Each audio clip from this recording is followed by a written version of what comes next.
No Brasil, a eletrificação com certeza está a passos muito mais lentos do que em países como a China e a Noruega, por exemplo.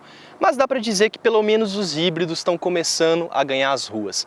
Mas eu te garanto, você nunca viu uma picape híbrida aqui no nosso país. Isso, na verdade, até agora, porque uma nova versão da Maverick acaba de chegar aqui no Brasil para fazer história não só pelo pioneirismo. Ela quer começar um processo que vai ser lento e gradual, mas que parece inevitável. O de substituir as picapes a diesel por equivalentes híbridos. Será que isso vai dar certo? Será que realmente consegue? Vamos conferir.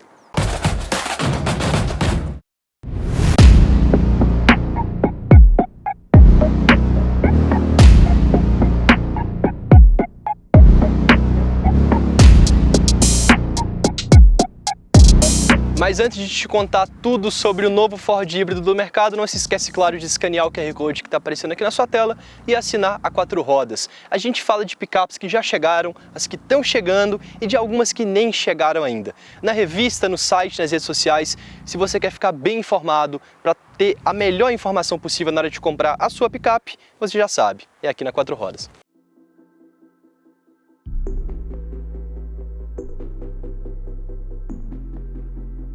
Você que acompanha a 4 Rodas já conhece a Ford Maverick. Ela é a menor caminhonete da Ford no mundo e está fazendo um sucesso surpreendente nos Estados Unidos, onde o consumidor está tomando gosto por um veículo menor do que eles estão acostumados. Aqui no Brasil, ela chegou no início do ano passado, dessa mesma versão Lariat topo de linha, mas com motor 2.0 turbo de 253 cavalos, 38,7 kgfm e tração integral. Não é o caso dessa aqui. Essa aqui é a Lariat híbrida. E aí vamos fazer uma recapitulação rápida. Essa aqui é uma híbrida convencional ou plena. Isso significa que a gente tem um motor elétrico que é capaz de tracionar o carro por conta própria, algo que um híbrido leve não é capaz de fazer. Mas a bateria aqui é bem pequena. Isso tem três principais consequências. A primeira delas é que aqui a gente não tem carregamento feito via tomada. O carregamento da bateria é feito só pela frenagem regenerativa. Além disso, ela só consegue rodar em modo 100% elétrico por algumas centenas de metros. Afinal de contas, é uma bateria de só mais ou menos 1 kWh. Um carro elétrico costuma ter uma bateria em torno de 40 até 110 kWh. É bem mais do que isso. E o terceiro resultado dessa estratégia é o preço. Como a bateria num carro elétrico é um dos componentes mais caros, aqui ela não impacta tanto. Na verdade, a Maverick híbrida chega custando exatamente o mesmo que a versão 2.0, R$ 244.490. Como existem essas diferenças importantes, acaba que, de acordo com a Ford, esse é um carro com uma pegada mais urbana. Isso fica claro, como já te disse, na falta da tração integral. Esse é um modelo só com tração dianteira e alguns outros detalhes, como o pacote FX4, que é de série na Maverick a combustão, que prepara ela melhor para o off-road. Aqui ele inexiste.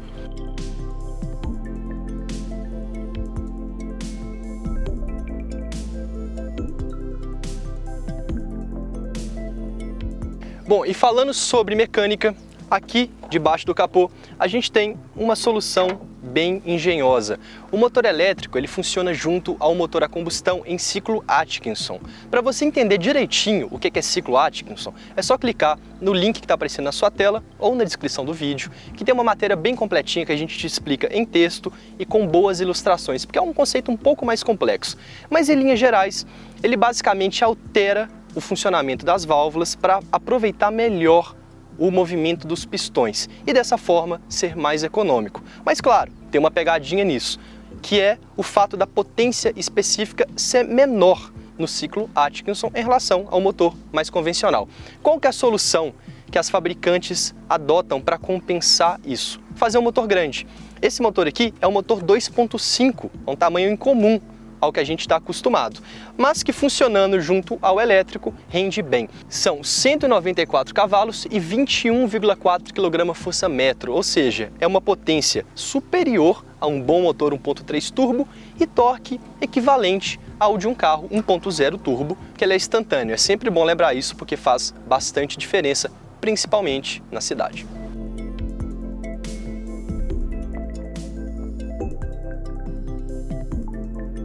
Na primeira vez que eu vi a Maverick pessoalmente, ao mesmo tempo que eu gostei, do visual dela, tinha alguma coisa aqui que me causava um pouco de estranhamento, e eu acho que isso tem a ver principalmente com as proporções. Ela é 16 centímetros maior do que a Toro, o entre-eixos dela é 9 centímetros maior e ao mesmo tempo ela é 1 centímetro mais baixa. Então eu acho que ela tem esse aspecto um pouco mais rebaixado, um pouco mais esportivo, que é basicamente visual. Afinal de contas, o vão livre é praticamente idêntico à Toro, que é meio que nossa referência estética quando a gente está falando de uma picape intermediária. Ao mesmo tempo, ela tem esse visual, essas linhas bem quadradonas, que ajudam a aproveitar melhor o espaço interno e dão uma cara mais autêntica, um pouco diferente do que o que a gente está acostumado e pessoalmente me agrada.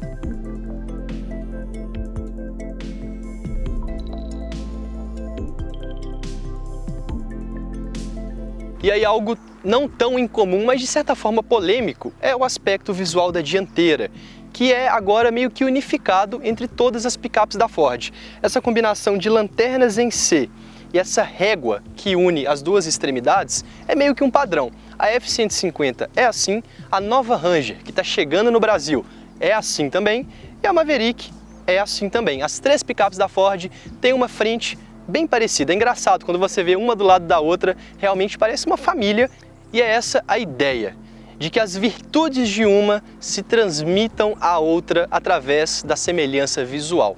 Pessoalmente, eu acho bonito, mas eu tenho consciência que minha opinião está longe de ser unanimidade. Bastante gente que eu pergunto fala que não vai muito com a cara da Maverick não, apesar de que a Ford F-150 não é tão assim, o visual dela é mais bem aceito.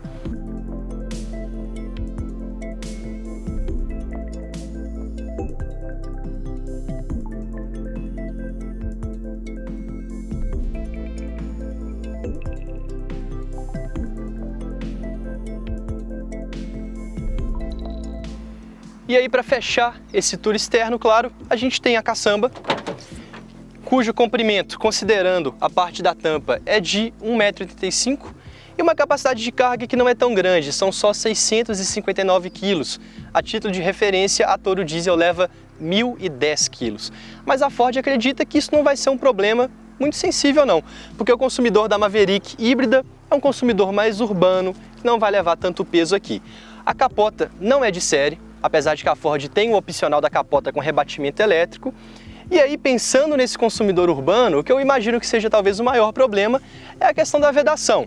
Afinal de contas, se o comprador quer cada vez mais um SUV com caçamba, ele também quer levar bagagens mais sensíveis aqui atrás. E aí, com certeza, a vedação contra água e poeira é um problema a ser considerado.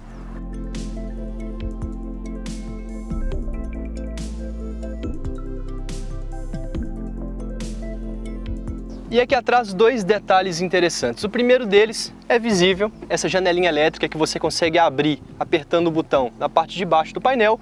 E além de onde os olhos veem, aqui existe um reforço estrutural patenteado pela Ford e que, de acordo com Klaus Mello, um engenheiro brasileiro que mora em Detroit, um dos responsáveis pelo desenvolvimento do carro, é o grande fator que permite a Maverick ter uma rigidez torsional, ter um comportamento dinâmico tão parecido com um de um carro a passeio. Então, mais ou menos nessa região do carro, existe um trabalho de engenharia crucial para que a Maverick não seja uma picape qualquer, ao menos quando a gente está falando da sensação ao volante.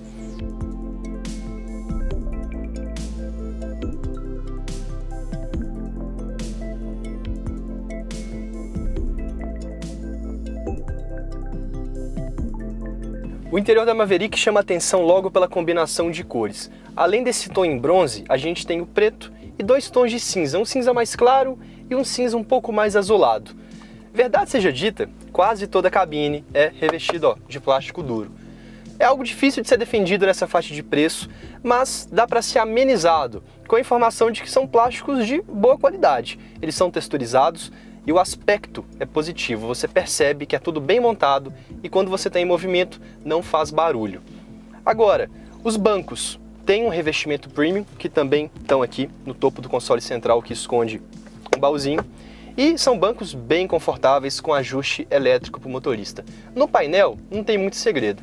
Um ar-condicionado digital com duas zonas para os dois passageiros da frente, uma central multimídia de 7 polegadas que não é muito boa em termos de qualidade de tela, de aspecto, de cores, mas que tem Android Auto e Apple CarPlay com fio, então tá ok, tá aprovado no mínimo do que a gente necessita hoje em dia.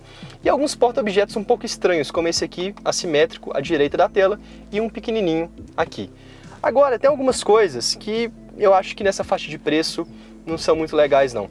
Por exemplo, esse compartimento aqui seria ideal para você ter um carregador de celular por indução. Não tem. O máximo que a gente tem é essa peça removível, que é ok, útil para ser lavada, mas que não serve para muita coisa não. Por outro lado, a falta de uma alavanca de câmbio realmente economiza espaço aqui, libera espaço para os braços. Também a gente não tem um freio de mão manual, ele aqui ó, eletrônico. E completando o console, esse botãozinho aqui serve para alterar o modo de condução do carro, esse aqui para desligar o controle de tração e esse aqui para o Auto Hold. Ou seja, é um interior bom, mas que poderia ser melhor, com certeza. Falando do que está bem aqui ó, na minha vista, ou seja, algo bem importante. O volante ele é bem ergonômico, bem confortável e multifuncional. As funções necessárias de mudar a música, aumentar volume, atender uma ligação, controlar o controle de cruzeiro. E o quadro de instrumentos ele é analógico e digital ao mesmo tempo. Por quê? A gente tem os ponteiros tradicionais, como por exemplo o velocímetro, mas ao mesmo tempo um computador de bordo bem grande e colorido, com uma boa qualidade de imagem, que quase dá conta de fazer tudo. Se a gente tivesse só o digital aqui, seriam poucas funções que a gente não teria acesso. A mais importante delas é onde justamente ficaria o conta-giros. Mas como a gente está falando de um carro híbrido, levar em consideração o giro do motor nem sempre é uma informação precisa. Então, na verdade, a gente tem um indicador de fluxo de energia. Ele mostra quantos por cento da potência total do motor está sendo entregue e quando você está no modo de regeneração de energia, ele mostra o quanto de energia você está recuperando. Inclusive, o quadro digital tem meio que um instrutorzinho que te ensina a aproveitar ao máximo essa energia das frenagens e fazer seu carro ser mais econômico.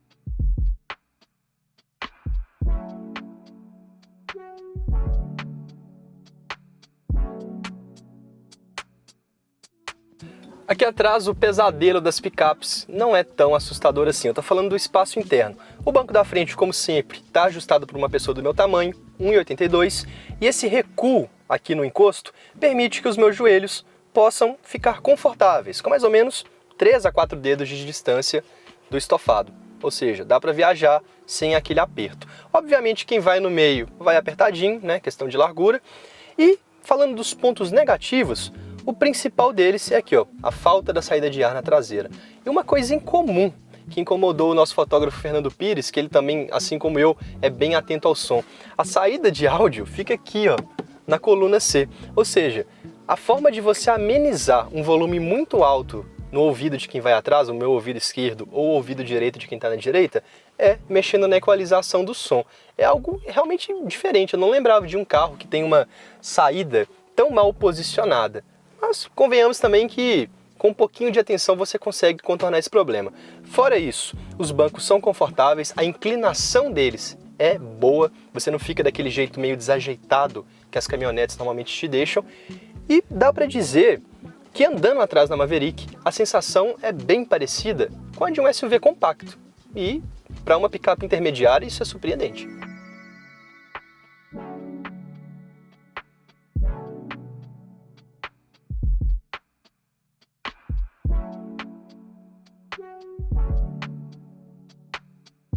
E aí voltando àquela questão do início do vídeo, será que uma picape híbrida, do jeito que a gente tem aqui, é capaz de substituir uma equivalente a diesel?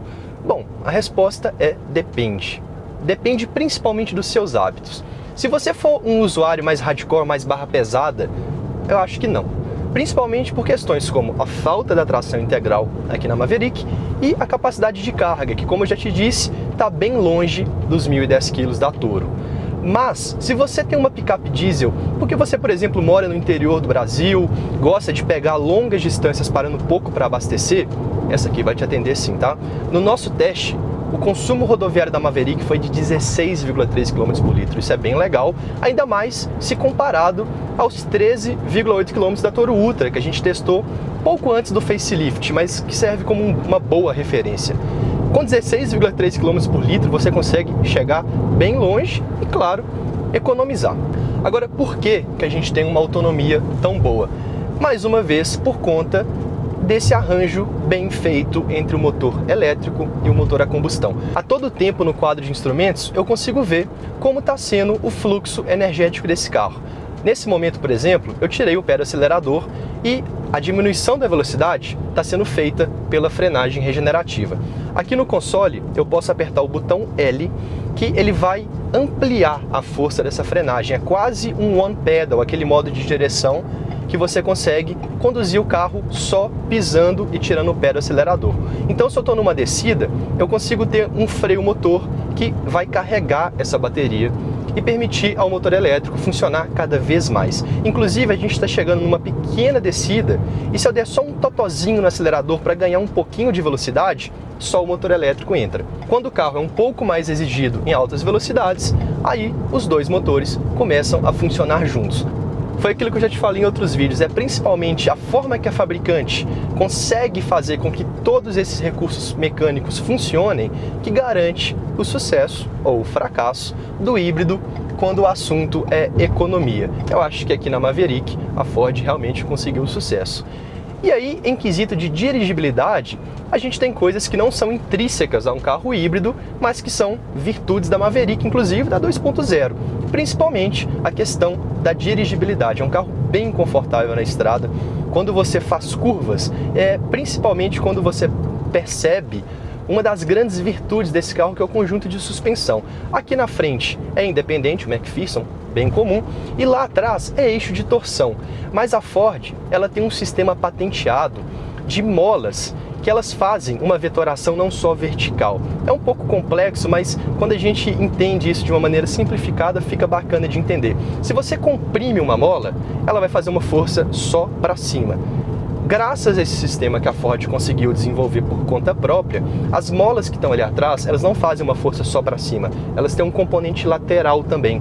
Então, se eu estou fazendo uma curva, o vetor resultante desses dois componentes, vertical e horizontal, compensam a rolagem. É realmente notável, cara, como que em uma curva em alta velocidade, a Maverick inclina pouco. Então ela fica bem confortável nesse aspecto, além de outros aspectos, como por exemplo o espaço interno, que eu já te mostrei que é farto para uma caminhonete dessa categoria, e outras questões como o baixo nível de ruído interno e tudo mais. Eu andei mais de 1.800 km com esse carro ao longo de uma semana. E eu acho que todos esses fatores somados a bons bancos, a uma direção também leve, bem calibrada, a pedais bem calibrados, fez com que uma viagem normalmente cansativa fosse bem mais tranquila do que o normal. Então, nesse aspecto, realmente, a Maverick consegue hoje estar além das caminhonetes a diesel que a gente tem no mercado brasileiro. Pode ser que as fabricantes também se movimentem e equalizem, né, essa concorrência no aspecto da dirigibilidade. Agora, na questão do consumo, eu acho que os números que a gente tem aqui são uma evidência forte de que vai ser difícil para as caminhonetes a diesel chegarem nesse patamar de eficiência, tá? Aqui na cidade, talvez nada chame tanta atenção quanto o consumo da Ford Maverick. Em nossos testes, que são padronizados, é bom frisar, ela fez 18,9 km por litro de gasolina. Isso é um resultado bem impressionante. É quase a metade do que consome uma picape a diesel na cidade. E se o diesel tem um ponto positivo, que é o torque, que vem em baixas rotações, aqui ele é instantâneo. Por quê? Porque nas arrancadas, quem entra em ação primeiro é o motor elétrico. Então você tem uma resposta muito ágil quando você vai arrancar em um semáforo, quando você vai subir um morro, quando você precisa de um pouco mais de agilidade da Maverick em situações cotidianas. Inclusive é por isso que no 0 a 100 ela também não faz feio. São 8,9 segundos, é um número realmente interessante. Olha, eu te falo com certa convicção, se você sentar aqui no banco do carona da Maverick e eu te perguntar em que veículo você está, de olhos vendados, né, claro, a chance de você falar que está em um SUV ou um sedã é bem alta. Realmente, isso aqui não parece uma picape. Principalmente pelo conforto numa situação tipo essa, ó, passando em uma lombada. Olha, eu fiz questão de convidar pessoas que têm picapes médias para andarem aqui, tanto no carona quanto dirigindo, e mesmo sem sugerir nada, elas destacaram a mesma coisa. como essa picape não pula. Aquela resposta agressiva que as picapes médias têm, principalmente a Hilux, por exemplo, com um preparo off-road mais robusto, aqui você não tem. O ajuste de suspensão ele é muito bem feito para a cidade e a gente tem coisas como um stop hidráulico, que quando você passa em algum obstáculo mais robusto, não tem aquela batida seca de fim de curso. Mas ao mesmo tempo, a gente tem pontos negativos. Acho que o principal deles aqui é a visibilidade. A Maverick, pelo formato da carroceria, é difícil que você consiga enxergar a parte da caçamba. E os retrovisores também não ajudam, principalmente o da esquerda, que é plano, porque é uma questão típica dos Estados Unidos. Lá, o retrovisor esquerdo sempre tem essa visibilidade limitada. E aí a gente está falando de um carro que custa R$250.000 e simplesmente não tem detecção de pontos cegos. É complicado, você tem o tempo inteiro que ficar movendo a cabeça, mexendo no retrovisor para perceber se não tem uma moto passando aqui, se você pode fazer essa mudança de faixa com conforto. Mas, sem dúvidas, essa rigidez torcional elevada, por conta desse recurso, dessa patente da Ford ali atrás, faz muita diferença. Você passa numa vala, você passa em algum obstáculo super comum em ruas brasileiras e não tem aquele ranger da carroceria. O motorista até sente menos. Eu acho que, no meu caso, o que eu mais noto quando eu estou num carro com uma rigidez torcional menor é esse ranger, essa sensação ruim de que o carro está literalmente torcendo. Mas quem está atrás acaba sentindo muitas vezes com um pouco mais de intensidade. Aqui não, realmente parece bastante um sedã até, porque como o centro de gravidade desse carro é menor, essa sensação típica de uma picape, não só do amortecedor, como da rolagem e tal, é sempre atenuada. O conforto aqui é alto e, claro, acaba casando com a proposta da Ford de uma picape de uso mais urbano. E se você, picapeiro raiz, fica incomodado com isso, eu até te entendo. Mas, pelo jeito, as pesquisas de mercado de diferentes fabricantes indicam a mesma coisa, com um bom grau de coesão. O consumidor brasileiro quer SUVs com caçamba. A nova Montana chegou com essa filosofia, a Maverick híbrida desembarca aqui com essa filosofia e até a nova Ram Rampage, que é uma picape média maior do que essa aqui, também segue essa linha de pensamento. Olha, as montadoras precisam lucrar, né? Querendo ou não, nenhum negócio funciona no prejuízo por muito tempo. Se o consumidor quer isso e dá para fazer, não dá para julgar quem escolhe atendê-lo, não é mesmo?